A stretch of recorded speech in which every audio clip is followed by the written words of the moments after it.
Zoher El Ouarak en son jardin. Quand il retrouve son cercle amical à Saint-Priest, c'est lui qui dirige l'échauffement. Le club est fermé en ce mois de juillet, mais la porte est toujours ouverte pour Zoher. Son agenda ne lui laisse pas beaucoup de répit. Alors quand il met pied sur le tapis, ils sont tous là, les petits et surtout ses amis de toujours, comme s'ils ne s'étaient jamais quittés. Il est arrivé au CE2 si je ne me trompe pas. Et depuis ce jour-là, en fait, il s'est mis tout de suite à côté de moi à l'école et depuis, ça a accroché. On est amis depuis ce jour-là.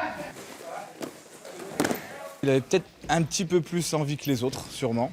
C'est vrai qu'on va dire qu'il n'a pas toujours eu une vie facile et par rapport à ça, je pense que ça l'a endurci vachement vite. Donc l'envie en plus, et puis après, voilà, il a eu des qualités physiques, il était très explosif, tout ça, donc ça lui a réussi et il a su s'en servir pour ça.